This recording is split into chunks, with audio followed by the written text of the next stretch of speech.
साथियों, आपको पुस्तक प्रतीक पूजा का आधार, वैज्ञानिक आधार, प्रवचन श्री राम शर्मा आचार्य, जन्म शताब्दी पुस्तक माला 51 आपको पढ़कर सुना रहे थे।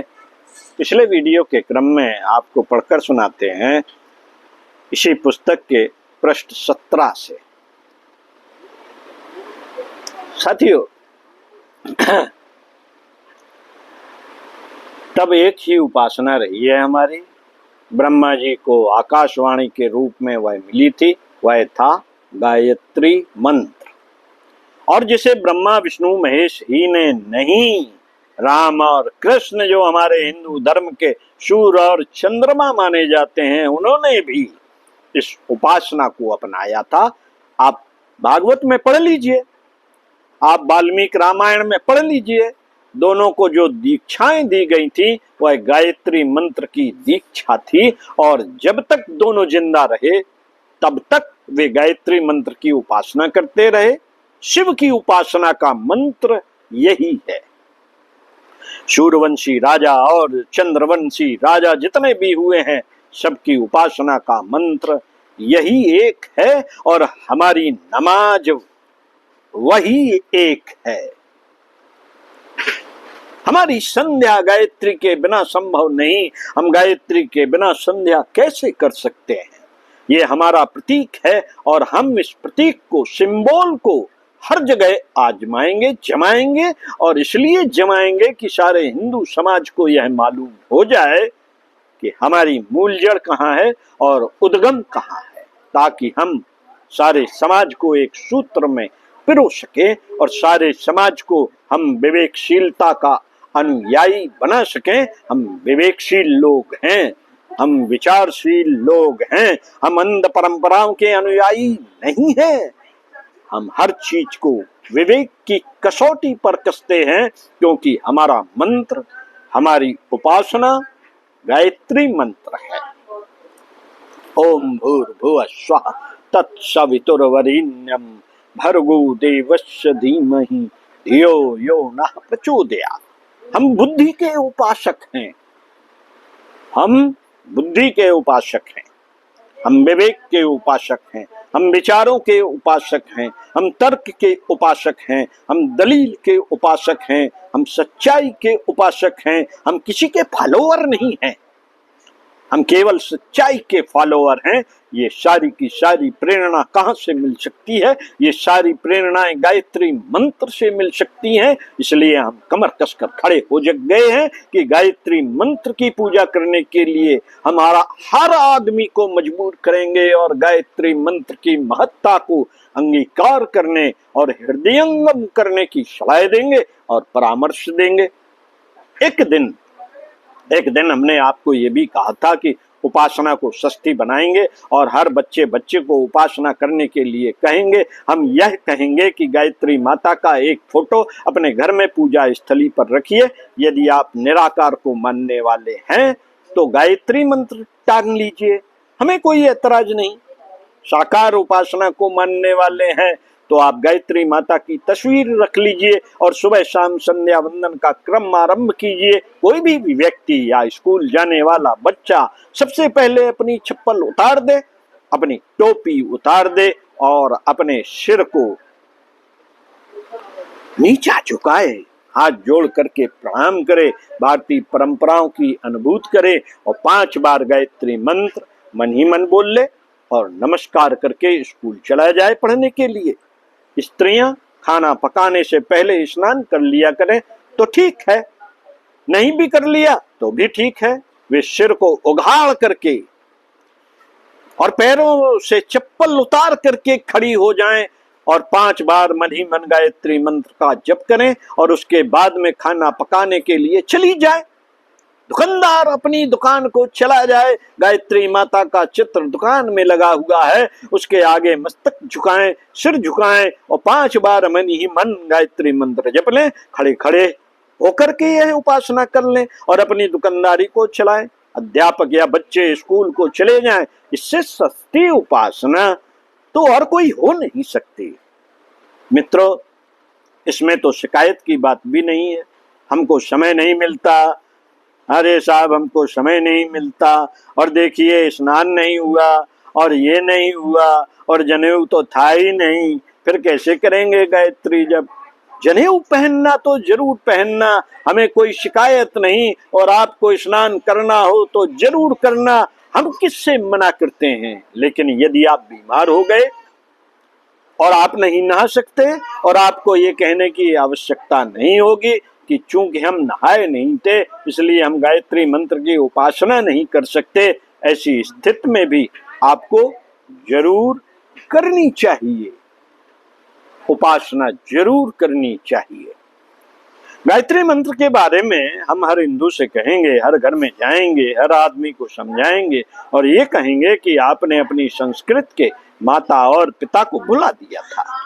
अब आपको अपने पिता का और माता का नाम मालूम होना चाहिए, और हर घर में उसकी स्थापना होनी चाहिए। भारतीय धर्म के माता पिता कौन है, आपको उनका नाम मालूम होना चाहिए, और आपको उनकी इज्जत करनी चाहिए, जैसे कि ऋषियों ने, देवताओं ने अनादिकाल से की और होती रहेगी। हमारे माता पिता बदले नहीं जा सकते। आपको बुतपरस्त वालों ने और मजहब वालों ने बहका दिया है। इससे हमारी वैदिक संस्कृत को झुठलाया नहीं जा सकता, उनकी बात को टाला नहीं जा सकता। आज तो हर एक चालाक बाबा जी ने अपने अपने नाम का मजहब खड़ा कर दिया है, और अपने अपने पैगंबर बनकर बैठे हैं, और अपना अपना मंत्र बना दिया है, और अपनी अपनी पुराण बना दी है। हम ये नहीं चलने देंगे, हम ये नहीं चलने देंगे। हम ये कहेंगे कि हिंदू धर्म एक ही था और एक ही रहेगा। ठीक है, मजहब परस्तों को अपने चेलों और चेलियों की हजामत बनाने के लिए तरह तरह के संप्रदाय बनाने पड़े, पर इसकी क्या कीमत हो सकती है और इसकी क्या वक़्त हो सकती है, इसे हर विवेकशील को जानना और समझना चाहिए। जब सूरज निकलना शुरू होगा तो ये चमगादड़ और ये उल्लू अपनी जगह से भाग खड़े होंगे और इनकी कलई खुल जाएगी। इन्होंने ही हिंदू धर्म के टुकड़े काट काट कर फेंक दिए और अपने अपने नाम के मजहब खड़े कर दिए। अब हम अपने अपने नाम के मजहब नहीं चलने देंगे। मजहब हमारा एक था और एक ही रहेगा। मित्रों, अब हमको घरों में गायत्री माँ की स्थापना करनी चाहिए। गायत्री माता के सिंबल, प्रतीक और उनकी चौकियां अपने घरों में स्थापित करनी चाहिए, जहां पर थोड़ी देर बैठ करके आधा घंटे बैठ करके भजन कर लिया करें और गायत्री मंत्र का अनुष्ठान कर लिया करें। हमको जहां कहीं भी मौका मिले इस तरह की स्थापना करनी चाहिए, जिस तरह हम यहाँ गायत्री माता की स्थापना कर रहे हैं और हमने गायत्री तपोभूमि में स्थापना की है। इस बात की जरूरत समझी जाए और जहां भी मौका मिले, जहां आवश्यकता हो, वहां गायत्री माँ की स्थापना करनी चाहिए। हमने लोगों से यह भी कहा है कि आप चाहें तो मूर्तियां स्थापित करने की अपेक्षा एक चित्र स्थापित कर लें। इसमें एक फायदा आपको यह हो जाएगा कि आपके ऊपर वे जिम्मेदारियां नहीं आएंगी जो हमारे ऊपर जिम्मेदारियां आती हैं। मूर्ति स्थापित करने से हमको भोग लगाना पड़ेगा, प्रसाद बांटना पड़ेगा, सवेरे उनकी पूजा करनी पड़ेगी, हमें आरती करनी पड़ेगी, हमें ये करना पड़ेगा, वो करना पड़ेगा। अतः जहाँ जैसी जिम्मेदारियां उठाना संभव हो सके वहां वैसी ही उठाई जाए। जहां पर संभव नहीं वहां पर तस्वीर स्थापित कर ली जाए और वहां पर सब लोग इकट्ठे हों, गायत्री परिवार वाले इकट्ठे हों, गांव वाले इकट्ठे हों, महिलाएं इकट्ठी हों, बच्चे इकट्ठे हों और सब इकट्ठे होकर सायंकाल को केवल आरती उतार लिया करें। आरती के समय शंख बजा दिया जाए, घड़ियाल बजा दिया जाए। अगर आपके पास प्रसाद बांटने के लिए ना हो तो पंचामृत वाला प्रसाद प्रस्तुत कर सकते हैं। पानी में थोड़ी सी शक्कर, थोड़ा सा गंगाजल, तुलसी के पत्ते, बस उसी का हम पंचामृत बनाएंगे और उसी को सबको देंगे। अगर प्रसाद हमारे पास नहीं है, पैसे हमारे पास नहीं है, तो हमारी पंचामृत वाली जो पद्धति है जिसमें चंदन घुला रहता है उसका ही हम प्रसाद बांट सकते हैं। इसमें कोई हर्ज की बात नहीं। गांव गांव में, घर घर में, मोहल्ले मोहल्ले में इस तरह के मंदिर स्थापित करने पड़ेंगे ताकि वहां पर स्त्रियां, बच्चे, बुजुर्ग, बूढ़े और बालक सब इकट्ठे हो सकें और प्रार्थना में शामिल हो सकें। आप लोग आरती कीजिए और लोगों को अपने माता पिता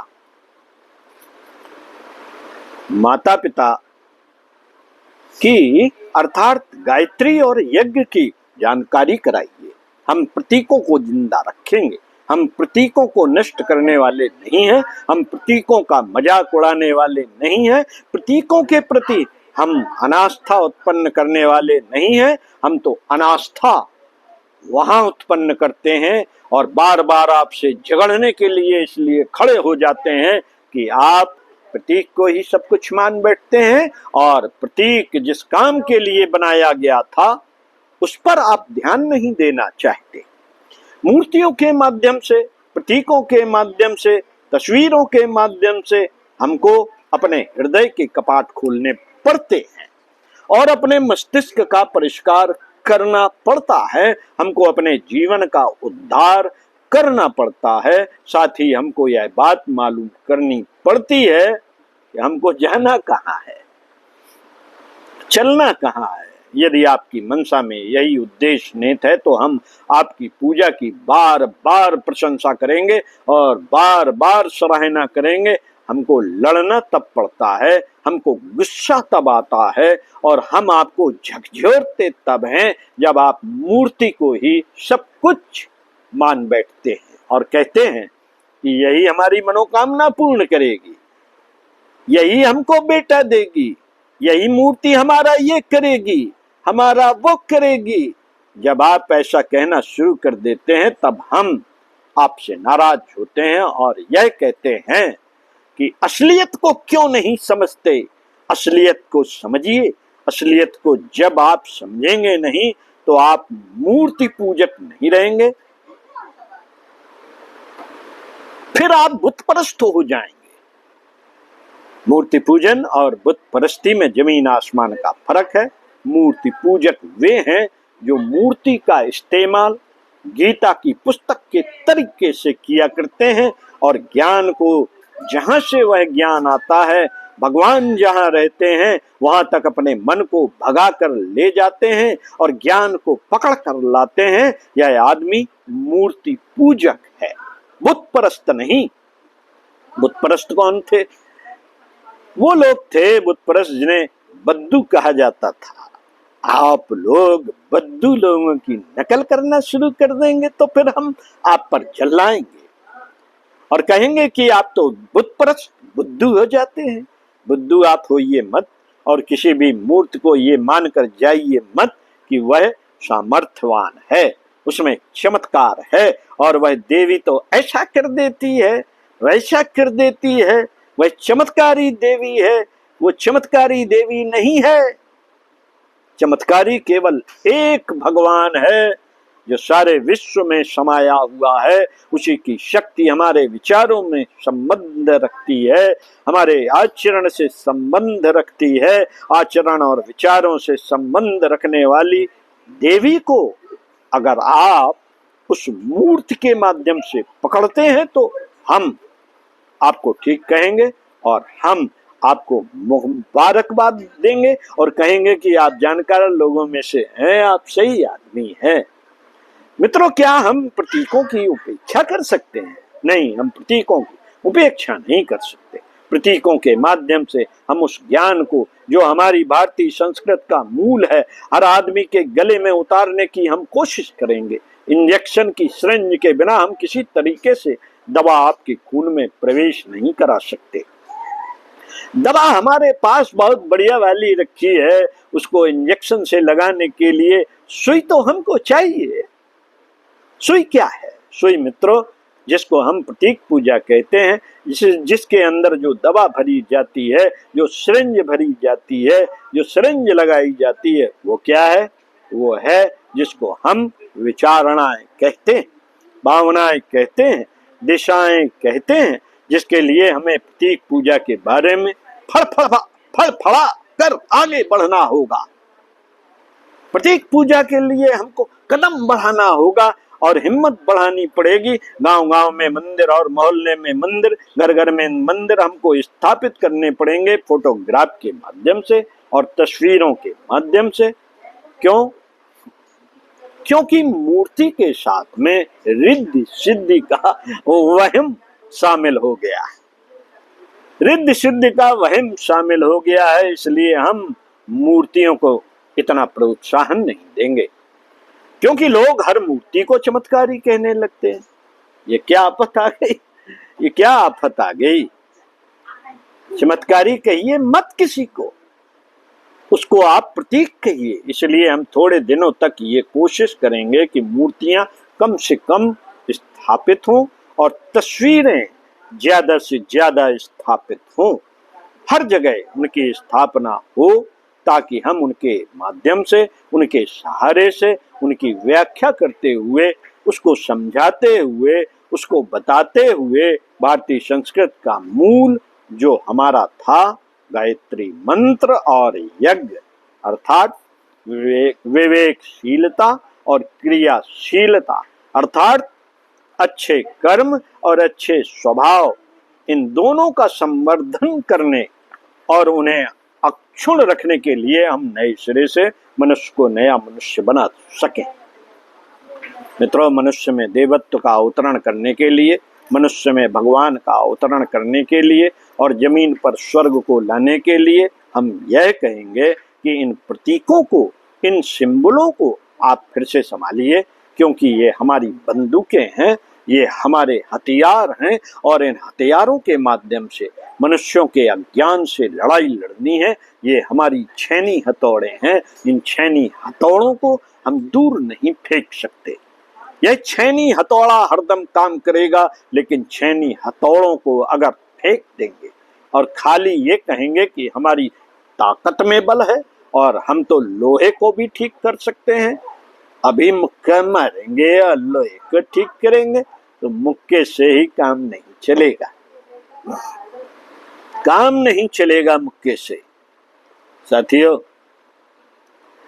छेनी हथौड़े भी आपको रखने होंगे। छेनी हथौड़ों से कलाई में ताकत आएगी। हमारे पास विचारणाएं होनी चाहिए, भावनाएं होनी चाहिए सही, लेकिन हमारे पास प्रतीक भी होने चाहिए और हमारे पास सिंबल भी होने चाहिए। प्रतीक और सिंबलों के साथ साथ हमको विचारणा और विवेकशीलता का विस्तार करना है। यह हमारी क्रिया पद्धति है, गायत्री परिवार की यही क्रिया पद्धति है, हमारी और आपकी यही क्रिया पद्धति होनी चाहिए। हम आस्तिकता की स्थापना करने के लिए चले हैं, हम आध्यात्मिकता की स्थापना करने के लिए चले हैं और हम धार्मिकता की स्थापना करने के लिए चले हैं। यही तो हमारा उद्देश्य है, यही तो हमारे 3 उद्देश्य हैं, जिनको आप गायत्री माता के 3 चरण कहते हैं। यही है 3 चरण जिनकी हमने अपने ढंग से व्याख्या करना शुरू कर दिया है। भगवान पर निष्ठा और भगवान पर आस्था और भगवान पर विश्वास हम हर आदमी के मन में स्थापित करेंगे। गायत्री मंत्र का चरण नंबर 1, गायत्री मंत्र का चरण नंबर 2, हम हर आदमी को धार्मिक बनाना शुरू करेंगे और हर आदमी को सामाजिक बनाना शुरू करेंगे। हर आदमी को समाज परक और सूक्ष्म सेंस को भावना संवेदना को अपनाने वाला बनाना शुरू करेंगे। हम हर आदमी को अध्यात्मवादी बनाना शुरू करेंगे, अर्थात अपने ईमान को साबित करने वाला, अपने चरित्र को सही और उज्जवल रखने वाला बनाने की कोशिश करेंगे। हमारा मतलब आध्यात्मिकता से यही है, हमारा मतलब आस्तिकता से यही है, हमारा मतलब धर्मनिष्ठा से यही है। इन तीनों की स्थापना करने के लिए हम गायत्री मंत्र का तिरंगा झंडा लेकर चले हैं। इस तिरंगे झंडे को हम बहुत प्यार करते हैं और इस झंडे की हर जगह उसी तरह स्थापना करना चाहते हैं जिस तरह से हमारे पूर्वजों ने और हमारे ऋषियों ने उसे प्यार किया और सुदृढ़ बनाया था। ओम शांत। आज की बात समाप्त। साथियों, आपने परम पूज्य गुरुदेव के प्रवचनों को पढ़ा, सुना। आवाज हमारी थी, शक्ल हमारी थी, इस पर मत जाइएगा, ये तो बड़ी बेढंगी है, आवाज भी बेकार है, इस पर मत जाइएगा। हाँ, जो सुना है वो गुरु जी की वाणी थी, गुरु जी की विचारणा थी, जो उन्होंने अपने प्रवचन में कही थी। ओम शांति।